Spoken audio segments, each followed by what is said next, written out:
80. Forme sombre. Classe Euclide. Il est impossible de savoir si SCP-080 possède une masse ou un corps, puisque toutes les tentatives pour interagir avec lui se sont soldées par des échecs et ont connu des résultats négatifs. Tous les membres du personnel ont décrit percevoir SCP-080 comme une ombre ou une forme humaine, le seul point commun étant qu'il possède des yeux vaporeux. Il s'est révélé que toute personne entrant dans la chambre de confinement est en proie à une somnolence incontrôlable. Après environ 30 minutes, toute personne observant SCP-080 tombera obligatoirement dans un sommeil paradoxal et des dommages psychologiques irréversibles peuvent naître chez le sujet. Cet effet s'applique même lorsque SCP-080 est observé depuis une autre pièce. Si à n'importe quel instant SCP-080 parvient à se cacher, il disparaîtra entièrement. De plus, si n'importe quelle source de lumière avec une force d'éclairage supérieure à celle d'une veilleuse pour enfants est introduite dans la salle de confinement, SCP-080 se dissipera instantanément. Ces deux événements doivent être considérés comme étant une brèche de confinement et tous les membres du personnel en cause seront sévèrement reprimandés et possiblement réassignés. Pour toute information concernant l'origine de SCP-080 et son acquisition par la Fondation, veuillez consulter un document dont on ne connaît pas.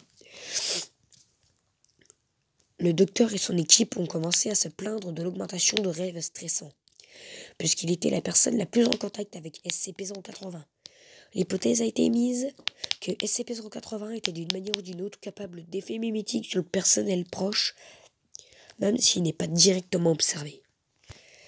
Depuis le jour du suicide du docteur, tous les membres du personnel situés dans le secteur de 080 doivent assurer la tenue d'un carnet de rêves et doivent signaler la section psychologique du site en cas d'augmentation de rêves à caractère violent ou jugés cauchemardesques pour n'importe quel aspect.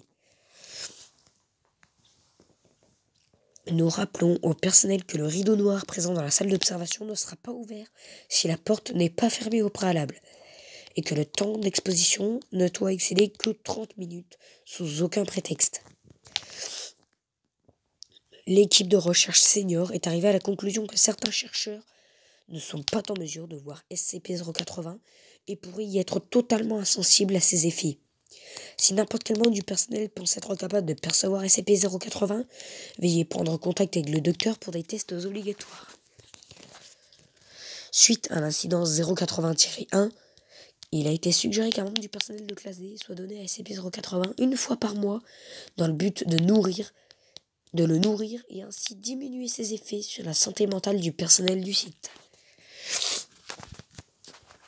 Un jour, une observation est planifiée par 2 chercheurs seniors. Les chercheurs pénètrent dans la salle d'observation et le rideau est ouvert, pensant que la chambre est à l'abri des effets de SCP-080, comme ce fut le cas jusqu'à présent. Les chercheurs débutent leur observation. Environ 40 minutes plus tard, les 2 chercheurs s'endorment lors de leur découverte. À noter qu'à la suite de cet accident, tout le personnel du site a déclaré souffrir de cauchemars et de sensations de mal-être. Une bonne nuit de sommeil a de manière générale favorisé le retour de la bonne humeur le lendemain. Il a été expressément demandé aux membres du personnel d'arrêter de faire référence à SCP-80 comme le croque-mitaine. SCP-080 doit être confiné dans une chambre de 4 mètres sur 4 mètres avec une antichambre plus petite située sur la face sud pour permettre l'accès aux chercheurs. Une salle d'observation est connectée au mur nord par une fenêtre équipée d'épais rideaux noirs qui ne s'ouvrent que lorsque la porte est fermée. Aucune tentative pour déplacer SCP-080 de son isolement ne doit être tentée. Bien rien d'autre qu'une ampoule de 7 watts ne doit éclairer la salle et ce, en toutes circonstances. Absolument aucun objet capable de produire de la lumière ne doit être apporté dans la cellule de confinement. Sous aucun prétexte, un équipement pouvant envelopper partiellement, dissimuler ou cacher SCP-080 ne doit être apporté dans le confinement. Tout manquement à ces règles sera soumis à des sanctions disciplinaires.